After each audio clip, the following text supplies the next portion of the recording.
Thank you.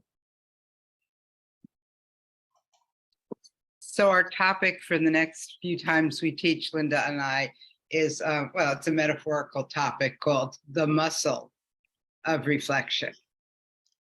And we're talking about this muscle in our practice that gets developed. And it's really an expansion of the awareness practice that we do, which is sati, which is the Pali term for awareness. And we're emphasizing greater awareness after experience, not necessarily during experience, but that's another conversation that we'll have over time. Yeah. And I would even say, in addition to in addition, not to during experience, but really the awareness during experience is what's emphasized in most other whatever meditation practices or mindfulness practices, maybe is better said. And we are emphasizing adding a very important component, which is the after awareness after experience. Right. We have a paragraph in our book that I like to read, and to just kind of take us in a direction of talking about greater awareness. So greater awareness develops in 3 phases in reflective meditation. First, we meditate, doing whatever, allowing whatever to transpire. Then we take a step back and reflect upon it, finding words, often in writing, but not always, for what happened. Then we speak it aloud to a teacher and or peers.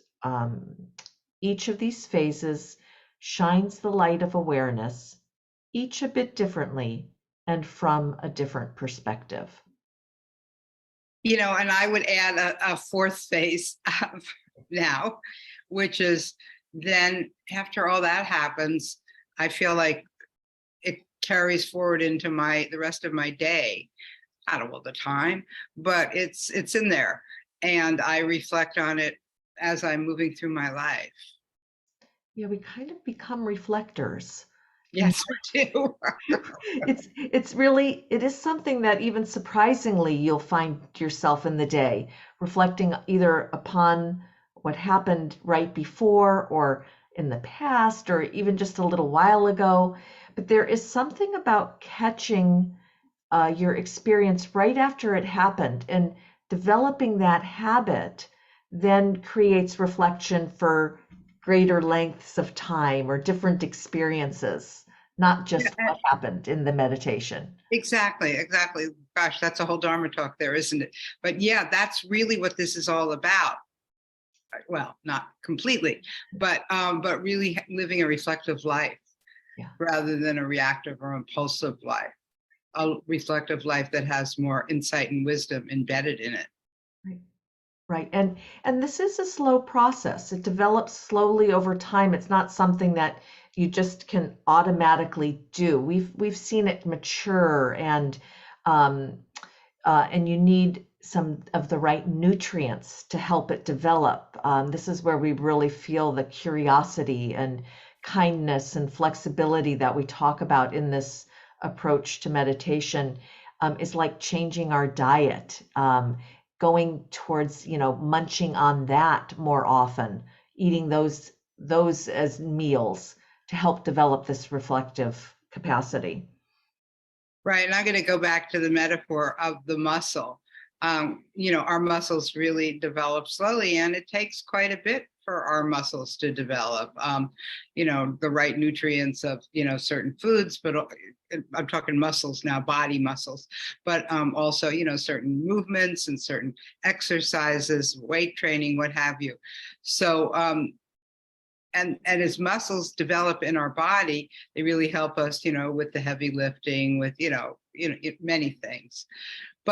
And I would say reflection, now I'm not using the metaphor, I'm talking about the reflective process that we do. It actually, I think it helps us metaphorically with the heavy lifting.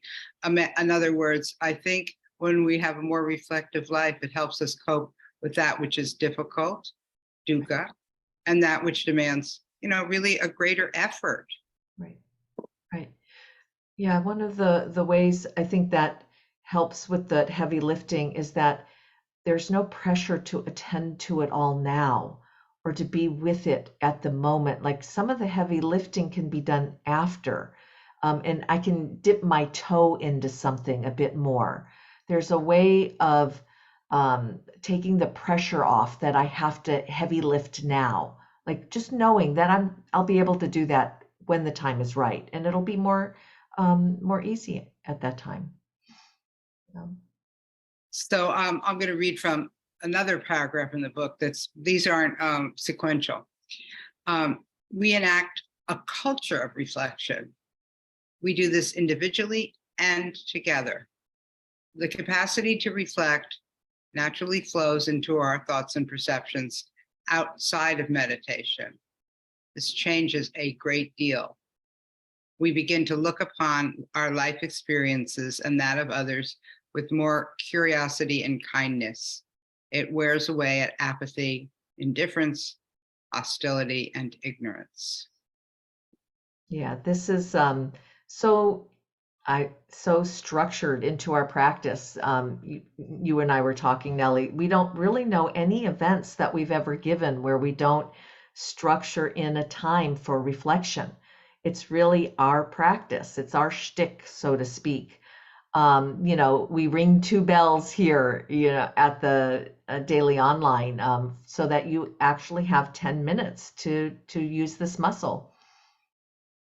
Right. So we consider it a really essential part of our practice, and we really give it high value. Other practices do things like walking meditation or chanting, and we don't do that so much. Of course, you're free to do walking meditation or to chant, but we don't structure it in. We don't ring the bell and say, now walking meditation, or, well, we will now chant together. We do structure in, now you will reflect on your meditation sitting. Right. I was thinking of it actually like the way we bond. It's what unites us in this practice. Yes, we're all meditating, but in different ways. We're going to reflect in different ways too, but there's something like a connective tissue that giving this permission to reflect and expectation to reflect, we want people to talk about their experience of the meditation and actually share their reflections on their experience, not just their experience. So often we'll be saying, tell us a little more about that. Like, give us some other words. We're really curious about people's reflections. Did I jump around too much, Nellie? I see. Okay. No, you didn't jump around too much at all. No, you read me wrong. Okay. Actually. Okay, good.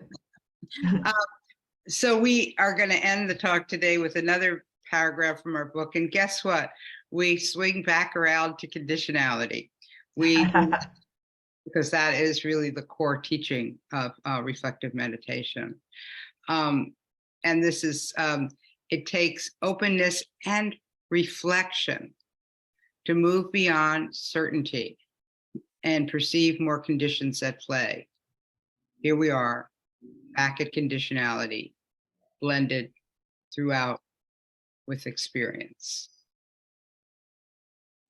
Conditionality questions certainty and quiets the fire of extremes. We could maybe have even said reflection questions certainty and quiets the fires of extremes. It's so woven into our practice. They really are sisters. Yeah. All right. Might it be my time to ring the bell? I think it's your time for bells today.